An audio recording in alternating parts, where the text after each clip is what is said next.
الرحیم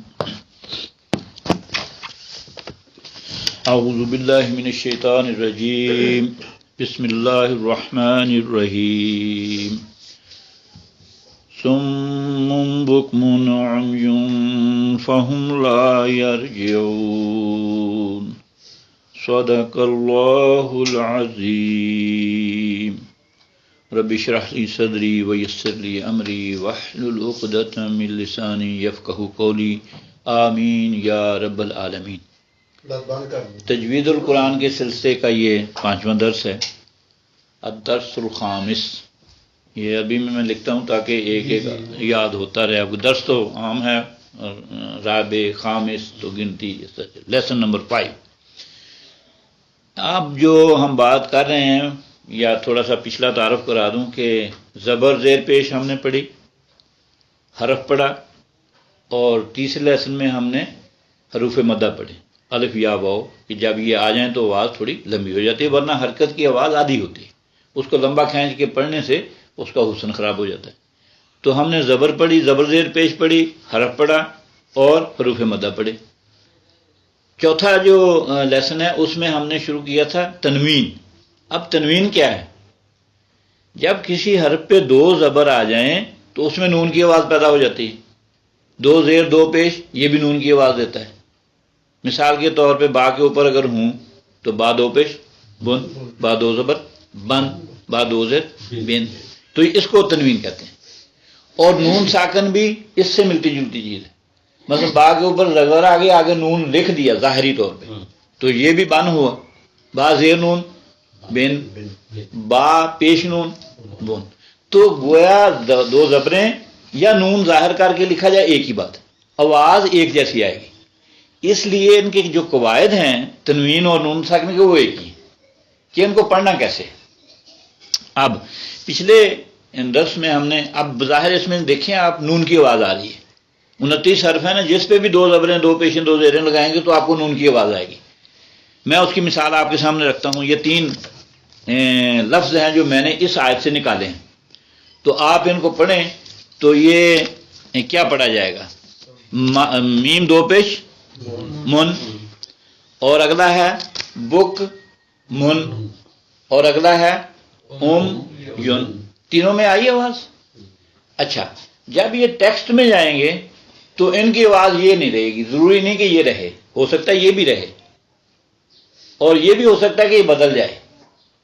تو اس کی وجہ سے قاعدے ہیں، اگر بظاہر تو نون کی آواز آتی ہے لیکن ٹیکسٹ میں وہ نہیں آئے گی بعض اوقات۔ اب آج کا جو لیسن ہے وہ ہے کہ یہ آواز نہیں آئے گی تو پھر کس کی آواز آئے گی؟ تو یہ پہلا جو لفظ ہے اس کو آپ دیکھیں اگر ٹیکسٹ میں جا کے تو یہ ہے سمم، نون کس سے بدلا؟ میم سے۔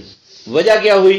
آگے با آیا ہے، اور یہ قاعدہ بن گیا کہ جہاں بھی تنوین ہو یا نون ظاہر لکھا ہوا اور آگے با آ رہی ہو تو وہ نون نہیں پڑھا جائے گا بلکہ میم پڑھا جائے گا۔ اچھا، قاعدے کا اگر نہیں پتا تو سمن بکمن پڑھ جائیں گے، اور پڑھ بھی جاتے ہیں۔ اب جو اس فن کے ماہر ہیں یا قرآن مجید سکھانے والے لوگ، انہوں نے تو اہتمام کیا کہ نسخوں میں جہاں جہاں یہ قاعدہ اپلائی ہوتا ہے وہاں چھوٹی سی میم لکھ دیے۔ اچھا، ہمیں تو بڑی بڑی میم نہیں نظر آتی، تو چھوٹی سی ہم اس کو اگنور کر کے چلے جاتے ہیں۔ تو وہ چھوٹی میم جو ہے دراصل وہ قاعدہ ہے، اس قاعدے کا نام ہے اقلاب۔ اقلاب قلب سے، قلب ہے کیفیت کے بدلنے کو کہتے ہیں، بدلتا رہتا ہے اپنی پوزیشن، فزیکلی بھی کبھی سکڑتا ہے کبھی پھیلتا ہے دل۔ تو یہ ایک حرف جب دوسرے میں بدلا تو اس قاعدے کا نام اقلاب رکھ دیا گیا۔ اس لیے قاعدے کا نام یہ ہے کہ نون کس میں بدلا ہے؟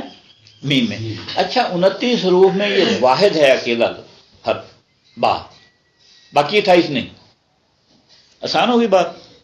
جب آپ اس طرح سے سمجھیں گے تو آپ کو سمجھ آ جائے گی کہ ہاں یہاں پہ بدلنا ہے۔ ایک ہی آج قاعدہ ہم نے پڑھا کہ جب با آئے گی تو نون کس میں بدلے گا؟ میم میں بدلے گا۔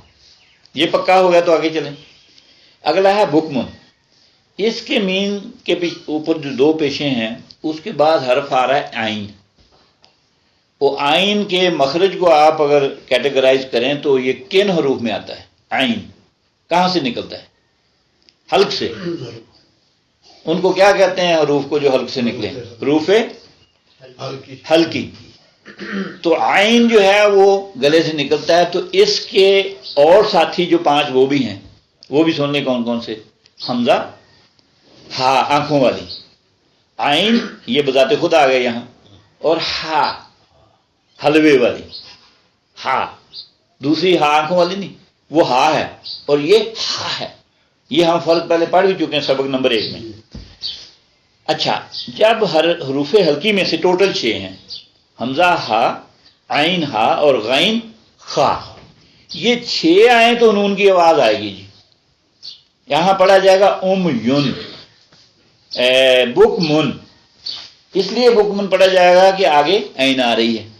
اگر عین کے دوسرے ساتھی جو حروف حلقی ہیں 6 میں سے کوئی بھی حرف آ جائے تو نون پڑھا جائے گا. اس قاعدے کا نام ہے اظہار.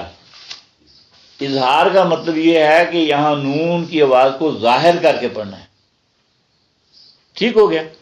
6 حروف یہ ہو گئے جہاں نون کا اظہار ہوگا. اور باقی کتنے بچے 29 میں سے؟ 23 حروف وہ ہیں جہاں نون کا اظہار نہیں ہوگا. ایسا ہی ہے. اب جہاں اظہار نہیں ہوگا وہاں کیا ہوگا؟ تو اس میں سے ایک لفظ ہم نے پڑھ لیا کہ اگر با آئے تو نون میم میں بدلے گا. یہ اقلاب ہو گیا. لفظ کتنے ہیں؟ حرف کتنے ہوئے؟ 6 اور 1 7. 2 حرف اور رہ گئے ہیں. جہاں ادغام کا قاعدہ ہے وہاں بھی نون کو اگلے حرف کی آواز میں مدغم کر دیا جاتا ہے. نون نہیں پڑھا جاتا وہاں. لکھنے میں ہوگا، نظر آئے گا آپ کو. اور یہ آپ چوتھے لیسن میں جا کے دیکھ لیں کہ اگر لام آگے آ جائے نون کے اور اس پہ شد ہو تو یہ نون پھر اس میں مدغم ہو گیا. ہم اذان میں، اقامت میں بعض اوقات نہ جانتے ہوئے پڑھ جاتے ہیں اشہد ان لا الہ الا اللہ. وہ ان نہیں ہے، وہ نون وہاں گم ہے. اشہد اللہ الہ. اور اگر آپ یہ کہیں غلطی پائیں تو بڑے پیار سے یہ سمجھا دیں اسے قاعدہ کہ بھی یہ ادغام ہو رہا ہے، یا نون نہیں پڑھا جائے گا. دوسرے کلمے کا یہ پہلا حصہ بھی ہے کلمہ شہادت، اشہد اللہ الہ الا اللہ. اذان میں بھی کہتے ہیں، اقامت میں، نماز میں، سب جگہ ہم پڑھتے ہیں. تو جہاں بھی لام آئے گا اس پہ شد ہوگی تو نون درمیان سے گم ہو. یہ ادغام کہتے ہیں. نون ختم، اب اللہ الہ پڑھا جائے گا. تو یہ دوسرا قاعدہ ہوا. مطلب 6 حرف ہوئے تھے، یہ کتنا ہو گیا؟ 7واں. اور 8 بلکہ 6 اور 1 7 اور یہ 8. یس. اور ایک حرف اور ہے، وہ ہے را. جب اس پہ شاد ہوگی نون پھر بھی گم ہو جائے گا. وہ آج کا ہمارا لیسن نہیں ہے، ویسے میں مثالیں دے رہا ہوں، آپ پریشان نہ ہوں. یہ ایک ایک حرف کر کے ہم پڑھیں گے. یہ نہیں کہ آپ کو ایک حرف کہہ دیا اور 4 پڑھا دیے. تو آج کا جو سبق تو وہی ہے، لیکن باقیوں کا تعارف ہے. میں اس کی مثال آپ کو دے دیتا ہوں. سورہ بقرہ کی آیت ہے آمن الرسول بما انزل الیہ من ربہ. اب وہاں ہے من، تو آگے را پہ شاد ہے.